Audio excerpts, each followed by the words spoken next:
Guys আমরা চলে এসেছি পুকুরের বাংলোর কাছে। আমরা যাবো পুকুরের বাংলোর কাছে, সেখানে গিয়ে আমরা দেখবো পরিবারের পুকুর থাকে, দেখা যাক ওখানে পুকুর থাকে না থাকে। তো গাইস চলো যাওয়া যাক ওখানে। তো গাইস আমরা সামনের দিকে আগাবো, ওই রাস্তা দিয়ে আমরা ঢুকবো। দেখতে পাচ্ছ গাইস সামনের দিকে আগাচ্ছি, চারিদিকে জঙ্গল ভর্তি, সাবধানে তাদের এখানে ভয়ঙ্কর সাপ খোপ থাকে। গাইস আমরা সামনের দিকে এগিয়ে যাবো।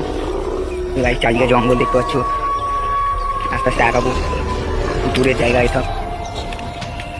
আমরা আস্তে আস্তে আগিয়ে যাবো গাইস, দেখতে পাচ্ছ গাইস আমরা আগিয়ে যাচ্ছি, চারিদিকে জঙ্গল, চারিদিকে জঙ্গল, আস্তে আস্তে আগিয়ে যাবো গাইস। না আমরা আগিয়ে যাচ্ছি সামনের দিকে, দেখতে পাচ্ছ গাইস উৎসব গাইস, এই সেই ভয়ঙ্কর কঠিন গাছ, আমরা তার পাশে দিকে আগিয়ে যাবো গাইস। দেখতে পাচ্ছ গাইস এই সেই ভয়ঙ্কর কঠিন গাছ, দেখতে পাচ্ছ গাছটি খুব ভয়ঙ্কর। লাগাবো গাইস, আমরা ওই দিকে যাবো, ওই দিকটায় গাইস, আমরা ওই দিকে যাবো সামনের দিকটায় গিয়ে আমরা ওই সাইডে দেখে নেবো, দেখে আমরা পেয়ে যাবো। আস্তে আস্তে আগিয়ে যাবো, আমরা ওই সাইডের দিকে যাবো, আস্তে আস্তে হেঁটে যেতে হবে গাইস। রাস্তাটা খুব খারাপ, আমাকে ভয়ও লাগছে, আমি একা আছি এখানে। বন্ধুরা বাড়ি চলে গেছে, আজকে কুটুম বাড়ি চলে গেছে। আস্তে আস্তে আগাবো, ওই যে বট গাছটা খাচ্ছি, ওই বট গাছে খাচ্ছি আমরা।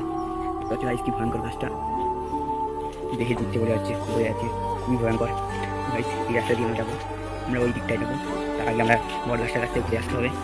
ঠিক আছে, আমরা সামনে দিয়ে আগিয়ে যাচ্ছি গাইস। আমরা চলে এসেছি বট গাছে।